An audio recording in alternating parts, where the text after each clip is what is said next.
আচ্ছা, আমি আপনাদের গ্রুপে সিএসটাও আবার দিয়ে দিলাম, ঠিক আছে, যেটা আমাদের মূল বই, যেখানে আমাদের এই এটা সিবিটি, হ্যাঁ সিবি না সিবিটি এর সম্পর্কে যে যে রিকোয়ারমেন্টগুলো প্রয়োজন সেগুলো সব বিস্তারিত আলোচনা করা আছে। গ্রুপে দিয়ে দিয়েছি, সবাই দেখবেন। আমি একটু স্ক্রিনটা শেয়ার দিই।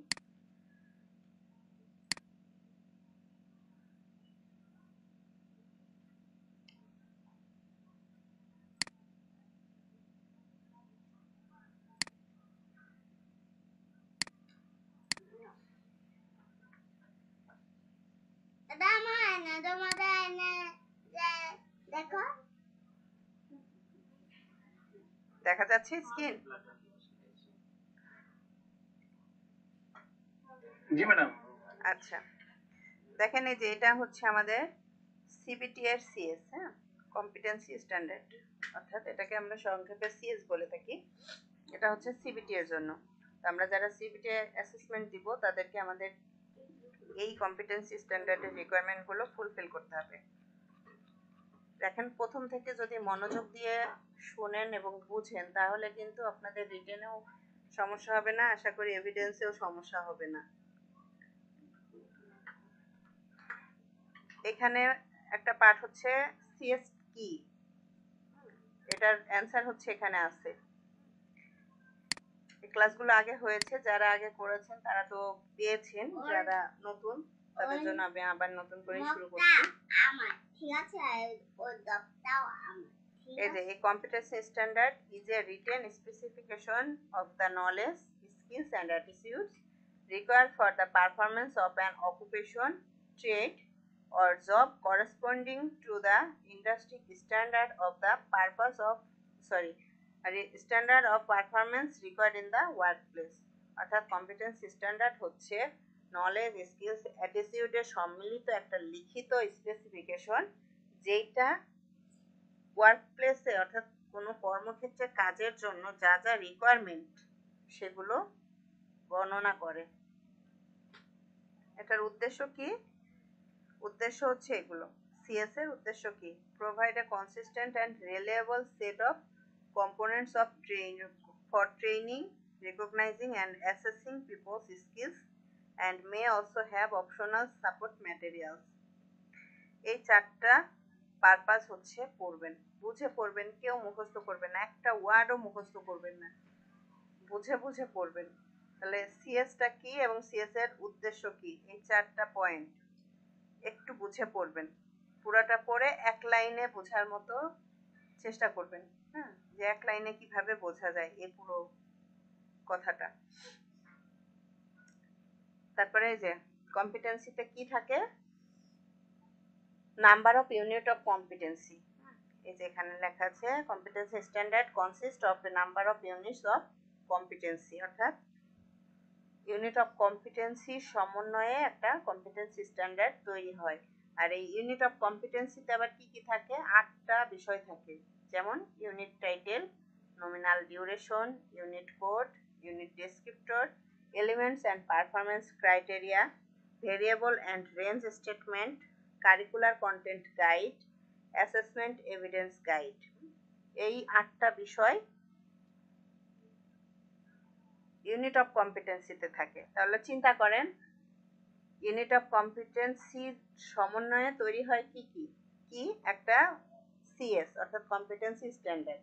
আর ইউনিট অফ কম্পিটেন্সি তৈরি হয় কিসে, এই 8টা বিষয়ে, 8টা বিষয় দিয়ে ইউনিট অফ কম্পিটেন্সি তৈরি, আর ইউনিট অফ কম্পিটেন্সি দিয়ে কম্পিটেন্সি স্ট্যান্ডার্ড তৈরি। বুঝতে পেরেছি?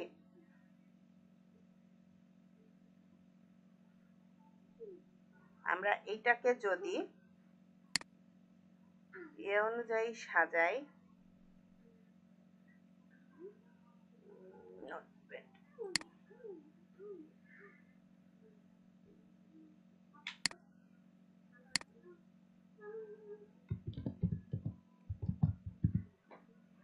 আপনার স্ক্রিন দেখতে পাচ্ছেন না মনে হয়, না?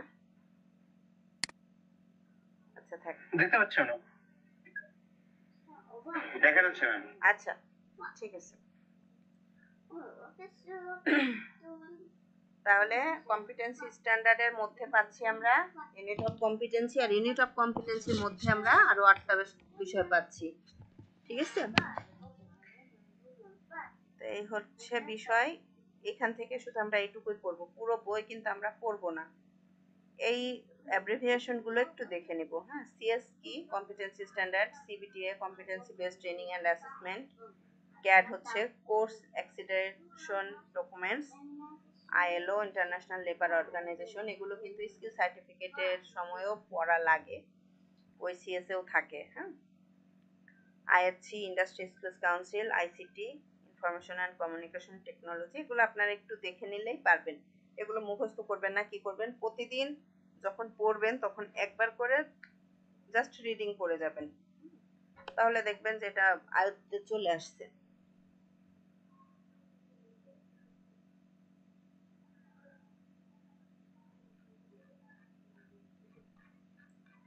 তারপরে আমাদের এই যে এই মডিউলগুলোর নাম জানতে হবে, কোনটার পরে কোনটা, সেই মডিউলগুলো কিন্তু আমাদের সিরিয়াল ওয়াইজ একটু জানতে হবে।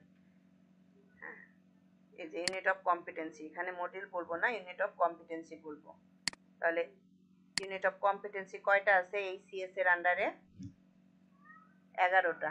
একটু আগে যে আমি বললাম না যে 12টা, আসলে এটা 12টা না, এটা হচ্ছে 11টা। এই যে 6 নাম্বারে যেটা, এই 6 নাম্বারে দেখেন প্রফেশনাল এবং টেকনিক্যাল দুইটা আলাদা আছে, এই দুইটা আলাদা আলাদা বইয়ে প্রকাশ করা। এজন্য আমরা যখন সিবিএলএম গুনি তখন হচ্ছে 12টা হয়, কিন্তু অরিজিনালে ইউনিট অফ কম্পিটেন্সি হচ্ছে 11টা। তো প্রথমটা কি, work effectively within TVET sector, এগুলোর নাম কিন্তু আমাদের জানতে হবে। হ্যাঁ, এবং এই প্রত্যেকটা ইউনিট অফ কম্পিটেন্সি আমাদের আবার পড়তে হবে। তাহলে প্রথমটা হচ্ছে work effectively within TVET sector, second হচ্ছে apply occupational safety and health in CBTA environment, apply ICT to facilitate training and assessment, practice inclusivity in CBT environment, maintain training equipment and facilities, maintain and enhance professional and technical competencies, design and modify competency-based learning materials, organize competency-based training sessions, deliver competency-based training, design and develop competency-based assessment, organize and conduct competency-based assessment। অর্থাৎ এই যে এখানে যে unit of competency গুলো দেখছি, এই unit of competency থেকেই আমাদের যে এভিডেন্স তৈরি করতে হবে বললাম, সেই বিষয়গুলো তৈরি করতে হবে। অর্থাৎ এখানে যা যা আছে আমাদের এভিডেন্সে সবগুলোই তুলে ধরতে হবে। টোটাল 360 ঘন্টা।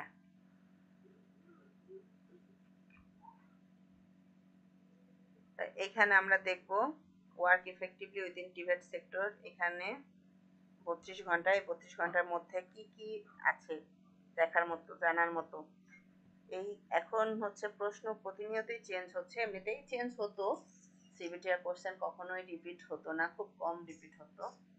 আর এখন তো স্কিলের কোশ্চেনও প্রতিদিনই চেঞ্জ হচ্ছে, এবং শুধু চেঞ্জ না, একদম ভিতর থেকে কোশ্চেন হচ্ছে।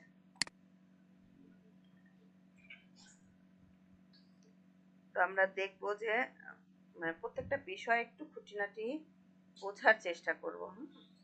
বুঝে বুঝে পড়লে যেখান থেকে কোশ্চেন হোক না কেন পারবো, আশা করা যায়। এই যে টিভেট টেকনোলজি, রিলেভেন্ট পলিসি, হ্যাঁ, এই সিএস এর এই যে এই পারফরমেন্স ক্রাইটেরিয়ার মধ্যে যেগুলো একটু বোল্ড আন্ডারলাইন করা থাকবে, সেগুলো আমরা একটু বেশি গুরুত্ব দিব।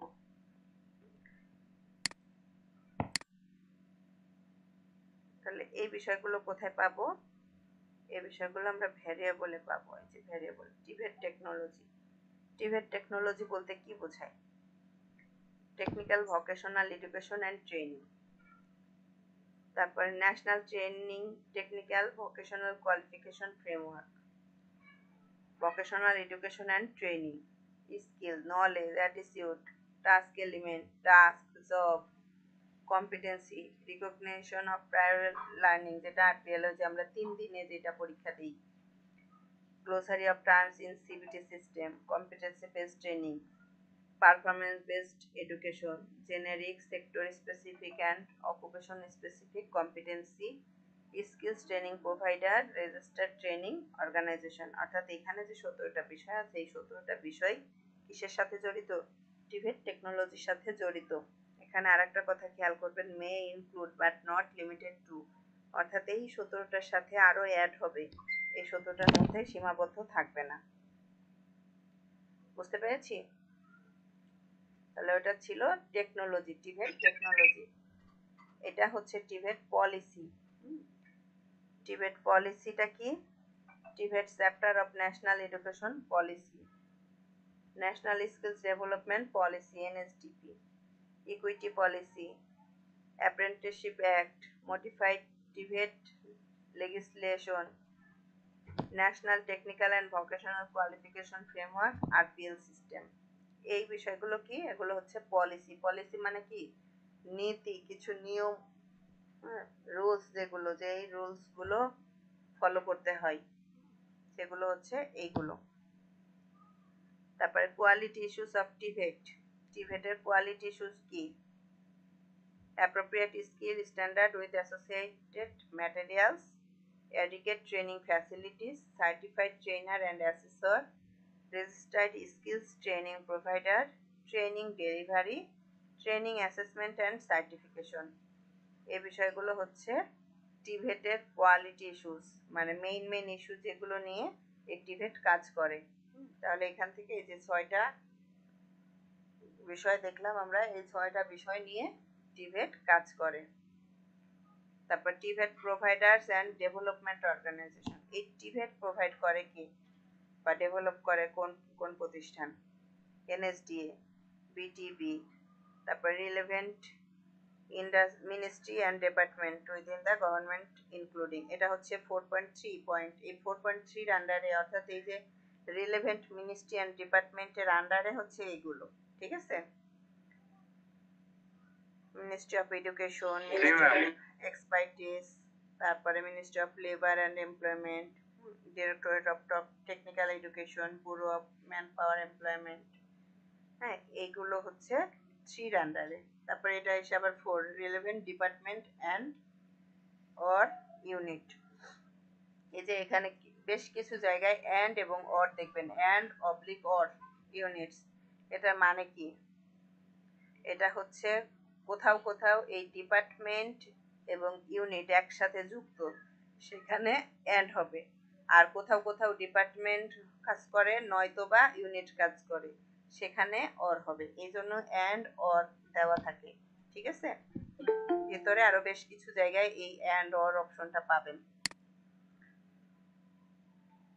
পাইলে আমাদের বুঝতে হবে যে এরা কখনো দুজন একসাথে কাজ করে, আবার কখনো আলাদা আলাদাও কাজ করে।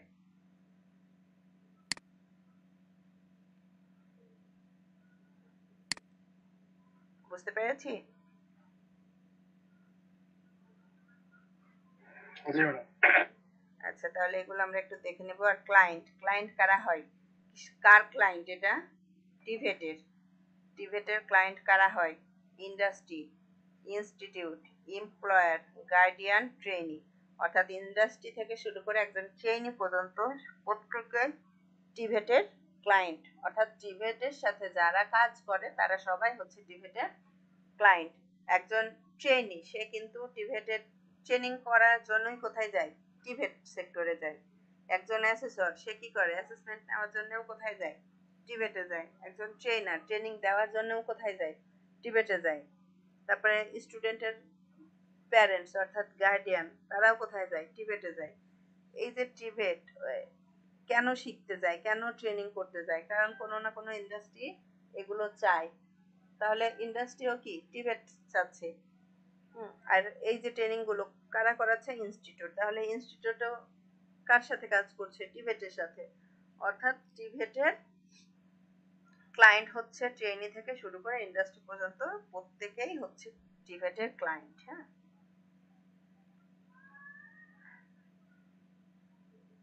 তাহলে আমাদের জানতে হবে কোন কোন বিষয়গুলো। দেখেন, ক্রিটিক্যাল অ্যাসপেক্টস। হ্যাঁ, এখন একটা কথা আছে যে অনেক সময় বলে কি যে কততে পাস, রিটেনে আসলে কততে পাস করি, বিষয়টা এমন না যে কত পেলে পাস করব।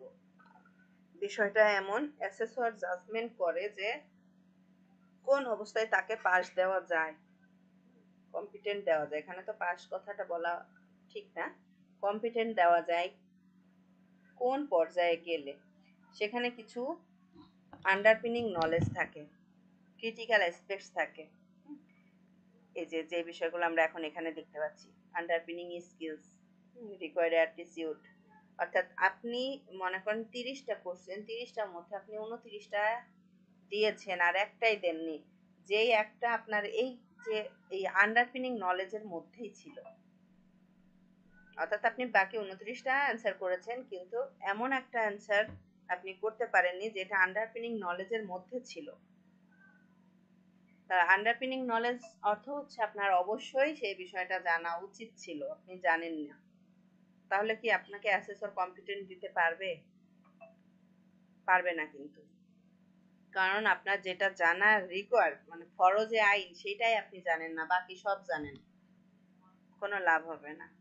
আবার দেখা যাচ্ছে যে আপনি মোটামুটি 22-23টা করছেন, কিন্তু যেগুলো করছেন সেগুলোই আপনার হচ্ছে এই আন্ডারপিনিং নলেজের মধ্যেকার গুলোই পারছেন, 20টাও পারছেন, 20টায় পারছেন, বাকি 10টায় পারেননি। কিন্তু যে 10টা পারেননি সেগুলো আন্ডারপিনিং নলেজ না, যে 20টা পারছেন সেগুলো আন্ডারপিনিং নলেজ আপনার ফুলফিল হয়ে গেছে, তাহলে আপনাকে কম্পিটেন্ট অ্যাসেসর দিবে, কারণ সে বুঝবে আপনার ভিতরে যে এই জিনিসগুলো থাকা প্রয়োজন সেগুলো আছে। এই জন্য অনেক সময় ভ্যারি হয়। অনেকে বলেন যে আমি 20 পেয়েছি আমাকে পাস দিল, একজন বলবেন আমি 28 পেয়েছি আমাকে পাস দিল না। তো বিষয়গুলো হচ্ছে এভাবে হয়, আমরা এগুলো একটু বুঝবো, ঠিক আছে?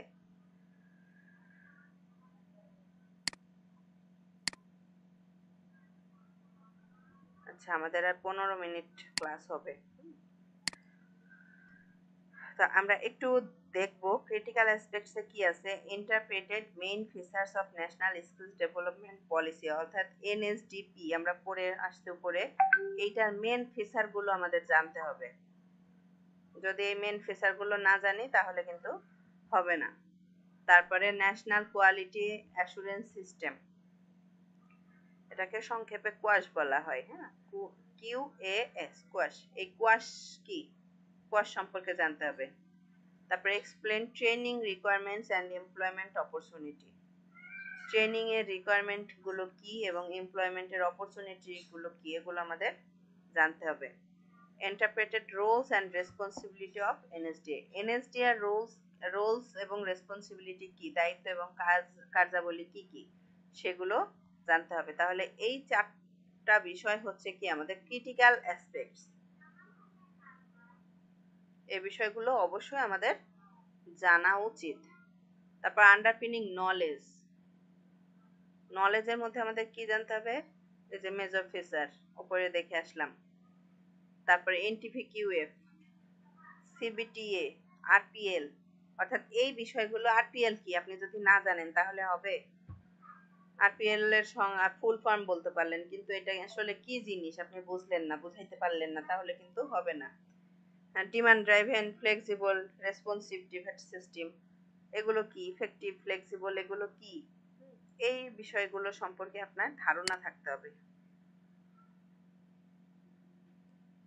বোঝাতে পারলাম? জি ম্যাডাম। তারপরে দেখেন আন্ডারপিনিং স্কিলস, স্কিলস অর্থ কি, দক্ষতা কোনটা আপনার, এগুলো আপনার অবশ্যই জানা উচিত, এইগুলো আপনার জ্ঞান থাকতে হবে, ধারণা থাকতে হবে, এইগুলো আপনাকে পারতে হবে। অর্থাৎ স্কিলস কি, যেমন language and literacy skills, to read and interpret debate related documents, আপনার ল্যাঙ্গুয়েজ এবং লিটারেসি স্কিলস থাকতে হবে পড়ার জন্য এবং বোঝানোর জন্য। তারপর প্রেজেন্টিং ইন্টারপার্সোনাল স্কিলস, আপনার যে ইন্টারপার্সোনাল স্কিলস আছে সেগুলো প্রেজেন্ট করতে জানতে হবে, মানে প্রেজেন্ট করতে পারতে হবে, এটা জানা না, পারতে হবে, সবগুলো এগুলো পারতে হবে। Team work skills, two cultivate collaborative and participate one relationship, আপনাকে টিম ওয়ার্ক কাজ করতে পারতে হবে। ICT skills to access information, আপনার আইসিটি স্কিলস থাকতে হবে। তারপর প্রেজেন্টিং স্কিলস, কোন একটা বিষয় সম্পর্কে আপনাকে উপস্থাপনা করা জানতে হবে, এই বিষয়গুলো অবশ্যই পারতে হবে আপনার। তারপর অ্যাটিটিউড কি হতে হবে? eagerness to access information and learning process, তারপর eagerness to transfer knowledge and skills, আপনার ইনফরমেশন এবং লার্নিং প্রসেস সম্পর্কে জানতে হবে, কোথা থেকে আপনি ইনফরমেশন পেতে পারেন, কোথায় শিখতে পারবেন সেগুলো সম্পর্কে আপনার জানতে হবে বা শেখার আগ্রহ থাকতে হবে। তারপরে আপনি যা জানেন আপনার এই নলেজটা কারোর সাথে শেয়ার করার মনমানসিকতা থাকতে হবে, আপনার যেটা জানেন সেটা সবাইকে জানাবেন বা আপনি কারো থেকে জানবেন। আপনার সহযোগী যারা আছে তাদের রেসপেক্ট করবেন, আপনার উপরে সিনিয়র যারা আছে তাদের রেসপেক্ট করবেন। এইসব বিষয়গুলো হচ্ছে অ্যাটিটিউডের মধ্যে পড়ে। সিনসিয়ার থাকতে হবে, অনেস্ট থাকতে হবে ডিউটিস অ্যান্ড রেসপন্সিবিলিটির ওপর। তারপরে সবার সাথে কমিউনিকেট করতে হবে, এই বিষয়গুলো হচ্ছে আপনার অ্যাটিটিউড। অর্থাৎ একজন টিভেট সেক্টরে কাজ করতে হলে আপনার যে অ্যাটিটিউডগুলো দরকার, আপনার যে মানে বৈশিষ্ট্যগুলো, আচরণগত বৈশিষ্ট্যগুলো প্রয়োজন, সেগুলো হচ্ছে এখানে লেখা আছে। এগুলোই কিন্তু পরীক্ষায় আসে। পরীক্ষায় কিন্তু এর বাইরে থেকে আসে না, এগুলোই আসে, একটু ঘুরিয়ে ফিরিয়ে আসে। তো সবাই কি করে হচ্ছে যদি মনে করেন গতানুগতিক ভাবে মুখস্থ করে তাহলে এটা হয় না। কারণ প্রশ্ন তো ঘুরে ঘুরে আসে, উত্তর সেম থাকবে কিন্তু প্রশ্নটা হবে একটু ঘুরিয়ে পেঁচিয়ে, তখনই কি করে কনফিউজড হয়ে যায়, কারণ তারা তো মুখস্থ করেছে এই প্রশ্নের অ্যান্সার হবে এইটা, তো মুখস্থ করা যাবে না, একটু বুঝে বুঝে পড়বেন।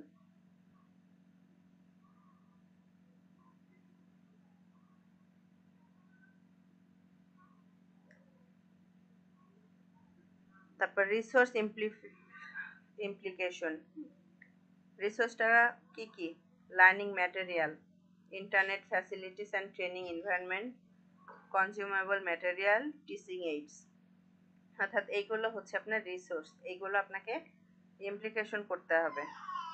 মেথড অফ অ্যাসেসমেন্ট, কিভাবে অ্যাসেসমেন্টটা হয়? তিনটা মেথডে, একটা হচ্ছে রিটেন, একটা ডেমনস্ট্রেশন আর একটা ওরাল। তারপরে কনটেক্সট অফ অ্যাসেসমেন্ট, এটা দরকার নাই, এটা আপনারা সবাই জানেনই যে আপনারা অ্যাসেসমেন্ট দিবেন কোন একটা অ্যাসেসমেন্ট সেন্টারে, সেখানে সব এনভায়রনমেন্ট ঠিকঠাক থাকতে হবে, প্রপার থাকতে হবে। তারপরে ওইখানে একটা ব্যাচ থাকতে হবে, আপনি একা পরীক্ষা দিতে পারবেন না, এবং এনএসডিএ সার্টিফাইড কোন একজন অ্যাসেসর এসে আপনাদের অ্যাসেসমেন্টটা নেবেন। তো এই হচ্ছে বিষয়, এইভাবে করে ধরে ধরে আমাদের এখানে যে কয়টা ইউনিট অফ কম্পিটেন্সি দেখেছি, 11টা না, প্রত্যেকটা ইউনিট অফ কম্পিটেন্সি এভাবে ধরে ধরে পড়তে হবে। বুঝতে পেরেছি? প্রত্যেকটা কিন্তু আলাদা আলাদা, আন্ডারপিনিং নলেজ, তারপরে আপনার হচ্ছে ক্রিটিক্যাল অ্যাসপেক্টস, আন্ডারপিনিং স্কিলস, এগুলো প্রত্যেকটার জন্য কিন্তু আলাদা আলাদা। তাহলে আমরা হচ্ছে আজকে শুধু কতটুকু সময় আছে?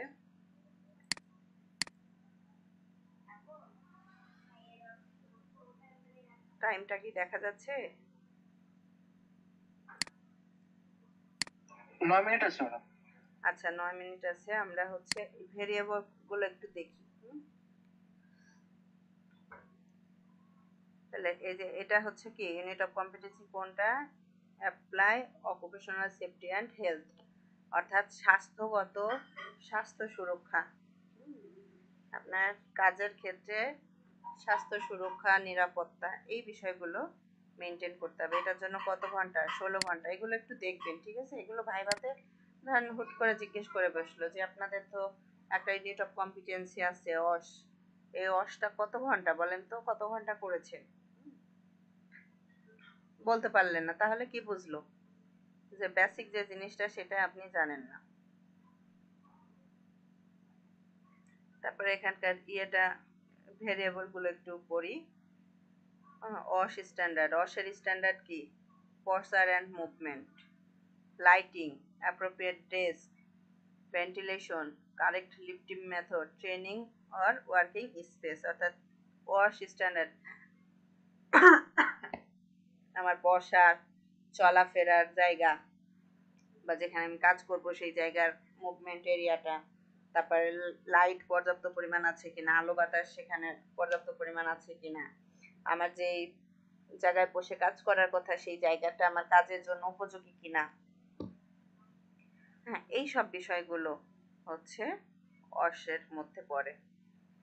তারপরে অ্যাপ্রোপ্রিয়েট পার্সোনেল, এই পার্সোনেল আর পার্সোনাল বিষয়টা কিন্তু সেম, বানান দুই জায়গায় ইউজ করা হয়, এটা দেখে কেউ কনফিউজ হয়ে যাবেন না।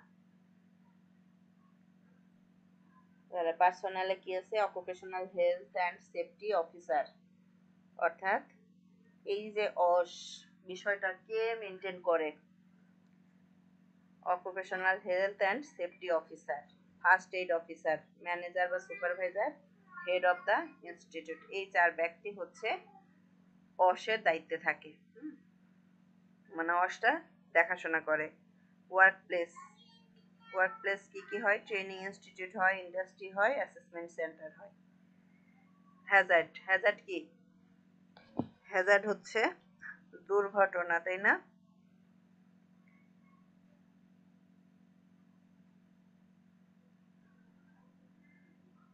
একটা অ্যাক্সিডেন্ট ঘটার জন্য যেটা কারণ সেটাকে বলা হয় হ্যাজার্ড। মানে অ্যাক্সিডেন্ট ঘটার আগে তো কিছু না কিছু একটা তো ইস্যু থাকে, যে ইস্যুটার দ্বারা অ্যাক্সিডেন্ট ঘটে, সেই ইস্যুটাকে হ্যাজার্ড বলা হয়। হ্যাজার্ড কয় ধরনের? ফিজিক্যাল হ্যাজার্ড 6 ধরনের, হ্যাঁ, এটা পরবর্তীতে কিন্তু আরো একটা আছে, পড়বেন আপনারা। এখানে আমরা একটু জেনে যাই, হ্যাজার্ড হচ্ছে 6 ধরনের, physical hazard, chemical hazard, electrical hazard, ergonomical hazard, psychological hazard আর বায়োলজিক্যাল হ্যাজার্ড। বিস্তারিত আমরা পড়বো, ভিতরে আছে।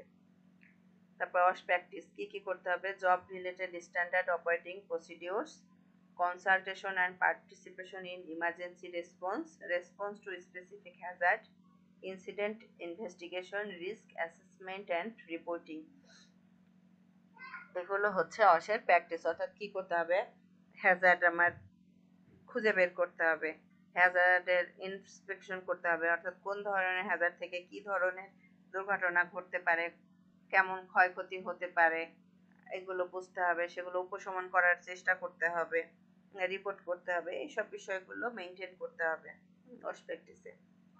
তারপর safety sign and symbol, safety sign কি কি হয়, কশন, ডেঞ্জার, ইমার্জেন্সি, ফায়ার, তারপর জেনারেল সেফটি ইনস্ট্রাকশন আর প্রহিবিশন, এই জিনিসগুলো আমরা বড় বড় ইন্ডাস্ট্রিতে গেলে দেখতে পাই, তাই না, যে কোথাও ডেঞ্জার লেখা আছে, কোথাও কশন লেখা আছে, কোথাও ইমার্জেন্সি লেখা আছে, ফায়ার লেখা আছে, এই বিষয়গুলো আমরা দেখতে পাই, ওগুলো হচ্ছে সেফটি সাইন অ্যান্ড সিম্বলস।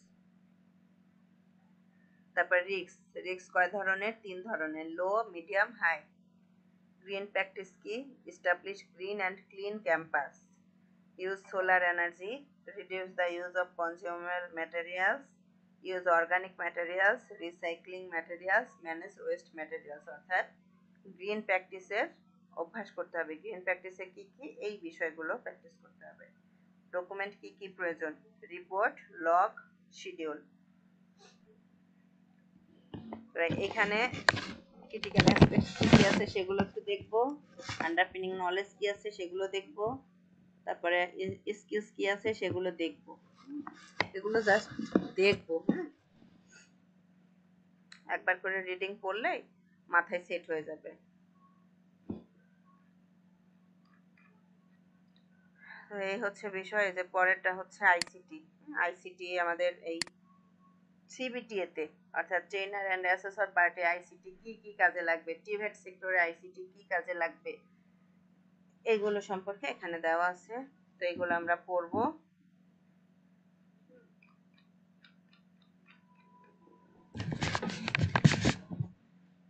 আচ্ছা, এগুলো আপনারা একটু দেখেন, তারপরে আমি আবার নেক্সট ক্লাসে করবো। এখন আপনারা যদি বলেন ক্লাস প্রতিদিন কন্টিনিউ করতে, তাহলে প্রতিদিন কন্টিনিউ করব, তবে মনে হয় একদিন পর পর করলেই ভালো হয়, যেহেতু সবাই ব্যস্ত থাকি। আর জি ম্যাম, আমাদের একটু প্রিপারেশন নিতে হবে। হ্যাঁ, তো পড়তে হবে। সবার পড়তে হবে, এই জন্যই মনে করেন আজকে ক্লাসটা নিলাম। আজকে আপনারা সিএসটা নিজেরা একটু দেখেন কোথায় কোথায় সমস্যা আছে, সেগুলো আপনারা একটু নোট ডাউন করে রাখলেন। হ্যাঁ, নিজেরা যদি বোঝার চেষ্টা করেন, যদি না পারেন আমি তো আছি। তারপরে গ্রুপ ডিসকাশন করবেন, গ্রুপে অনেক মেম্বার আছেন, তো হচ্ছে আপনারা সবাই ডিসকাস করবেন প্রবলেমগুলো গ্রুপে লিখলে দেখা যাচ্ছে যে কেউ না কেউ এটা অ্যান্সার দিচ্ছে, সলভ করছে।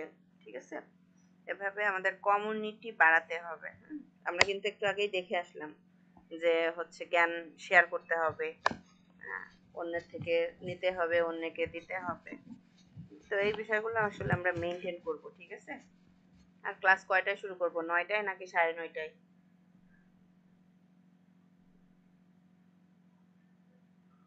9:30 হলে ভালো হয়। আচ্ছা ঠিক আছে, তাহলে আমরা 9:30টায় শুরু করব। আমি হচ্ছে ক্লাসের একটা রুটিন করে রবি মঙ্গল বৃহস্পতিবার রাত 9:30টায় ক্লাস হবে, এটা একটা করে আমি গ্রুপে দিয়ে দিচ্ছি পিন করে। আর তাছাড়াও আপনারা একটু আপডেট থাকেন যে এখন থেকে ইনশাল্লাহ রেগুলার বেসিসে ক্লাসটা হবে। আর আপনারা একটু পড়াশোনা করেন, যত দ্রুত শেষ হবে আপনাদের পড়াশোনা তত দ্রুত অ্যাসেসমেন্ট হবে। জি ম্যাম। আচ্ছা ঠিক আছে, তো ভালো থাকেন সবাই, সুস্থ থাকেন, দোয়া করবেন যেন আমিও সুস্থ থাকি। জি ম্যাডাম, আসসালামু আলাইকুম ম্যাডাম। জি, ওয়ালাইকুম আসসালাম।